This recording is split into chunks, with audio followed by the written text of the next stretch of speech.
राधे राधे। जय श्री मन्नारायण। स्वागत है आपका हमारे इस दिव्य और पवित्र आध्यात्मिक चैनल श्री हरि राधा में।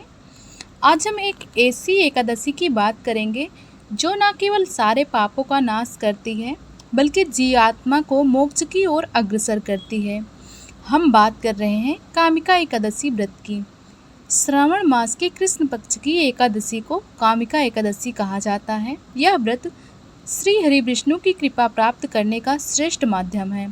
इसे करने मात्र से व्यक्ति के पूर्व जन्मों के पाप भी नष्ट हो जाते हैं। यह व्रत इतना प्रभावशाली है कि देवता भी इसकी महिमा गाते नहीं थकते। आज की कथा हमें ले जाएगी पवित्रता, तपस्या, भक्ति और मोक्ष की ओर। तो चलिए आरंभ करते हैं कामिका एकादशी का पावन व्रत निधान और उसकी कथा, और जाने कैसे एक साधारण भक्त भी ईश्वर की विशेष कृपा का पात्र बन जाता है। साथ ही जानेंगे क्या है इस दिन की पूजा विधि और इसका गूढ़ रहस्य। यह एकादशी संपूर्ण ब्रह्मांड को चेतना देने वाली शक्ति रखती है और स्वयं श्री कृष्ण ने इसकी महिमा को युधिष्ठिर को सुनाया था। महाभारत काल की यह गाथा आज भी उतनी ही प्रासंगिक है, क्योंकि अधर्म, क्रोध, हिंसा और द्वेष से भरे इस युग में ऐसा कोई व्रत हो जो मन, वचन और कर्म को शुद्ध कर दे तो वह यही है। आइए पहले जानते हैं इस दिन की व्रत विधि और पूजन पद्धति। व्रती को व्रत के एक दिन पूर्व यानी दशमी तिथि को संकल्प लेना चाहिए। भोजन सात्विक एक बार करें और रात्रि में भगवान का स्मरण करते हुए विश्राम करें। एकादशी के दिन प्रातः ब्रह्म मुहूर्त में उठें, फिर स्नान करें और भगवान विष्णु के समक्ष दीप प्रज्वलित करें। व्रत का संकल्प लें, मैं आज कामिका एकादशी का व्रत रख रही हूँ, कृपया श्री हरि से स्वीकार करें। फिर पूजा स्थल पर श्री हरि विष्णु की प्रतिमा या चित्र स्थापित करें, गंगा जल से शुद्धिकरण करें और श्री हरि को पंचामृत स्नान कराएं। तुलसी दल, पीला फूल, चंदन, धूप, दीप, फल आदि अर्पित करें। विष्णु सहस्त्र नाम का पाठ करें। दिन भर निर्जल या फलाहारी उपवास करें। मन में भगवान का नाम जपते रहें। भजन कीर्तन करें, भगवान की कथा सुने, रात्रि जागरण करें। यही इस व्रत की विशेषता है। द्वादशी को सूर्योदय के बाद ब्राह्मण को भोजन कराकर स्वयं भोजन करें। इस प्रकार यह व्रत पूर्ण होता है।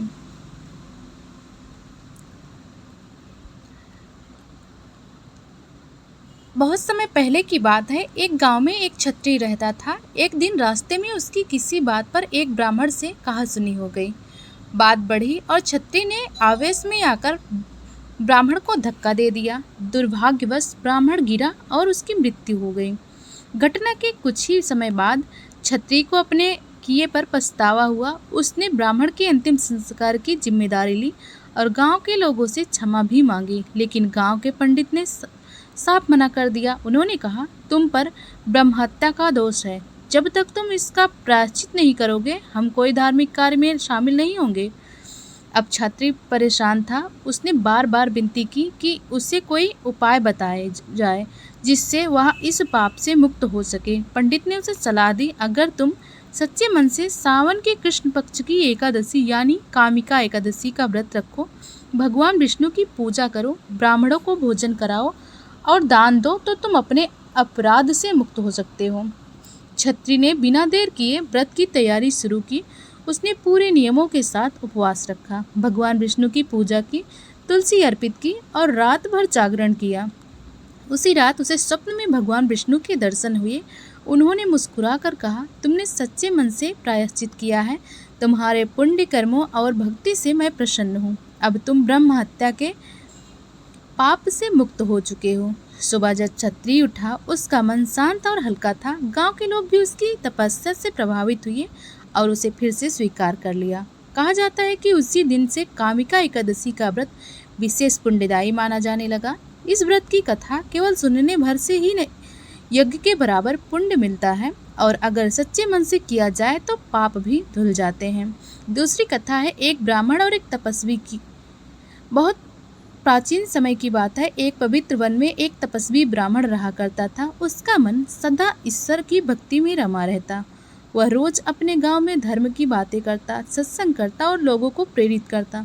लेकिन एक दिन गांव में एक क्रोधी और अहंकारी व्यक्ति से उसका विवाद हो गया। उस व्यक्ति ने अपमान किया और ब्राह्मण को झूठा दोष दे दिया। ब्राह्मण ने आवेश में आकर उस व्यक्ति को श्राप दे दिया। श्राप तो दिया, परंतु बाद में उसे पश्चाताप होने लगा।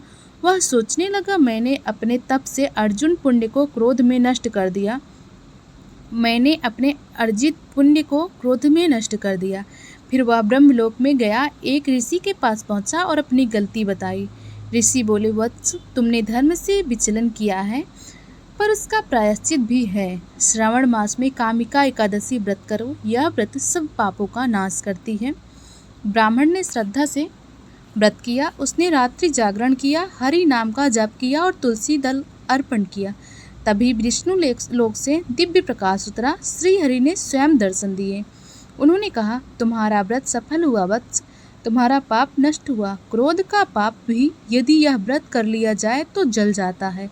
ब्राह्मण की आंखें खुली, आंखों से आंसुधारा बह निकली। अब वह संपूर्ण जीवन हरि राम में लीन हो गया।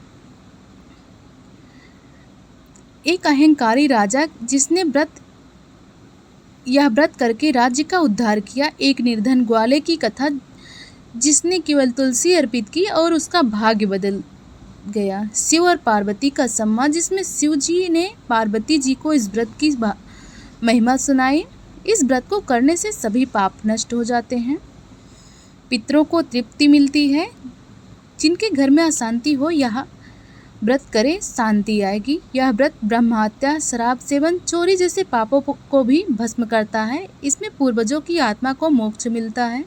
भगवान विष्णु की विशेष कृपा प्राप्त होती है। धन, वैभव, संतान, शांति सब कुछ प्राप्त होता है। भगवान श्री कृष्ण कहते हैं, जो भक्त मेरी पूजा इस दिन करता है वह मेरे धाम को प्राप्त होता है। जो केवल तुलसी दल और गंगा जल भी अर्पित करता है उसका भी कल्याण होता है।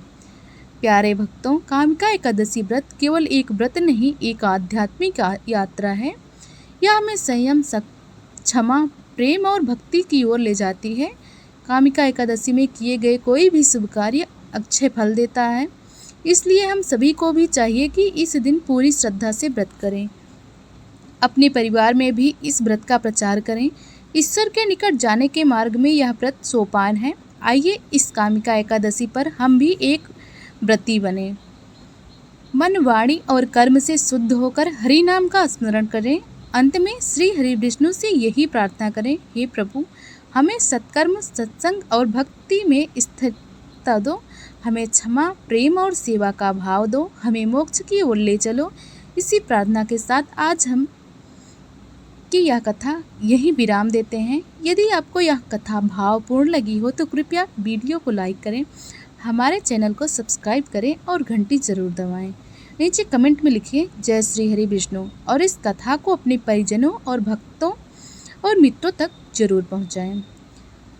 हर एक साझा किया गया ज्ञान किसी एक जीवन को मोक्ष की ओर ले जा सकता है। अंत में यही कहूँगी, हरि नाम ही परम तृण है। कामिका एकादशी महाव्रत है। चलिए मिलते हैं अगली कथा में। तब तक के लिए जय श्री हरि, जय लक्ष्मी नारायण।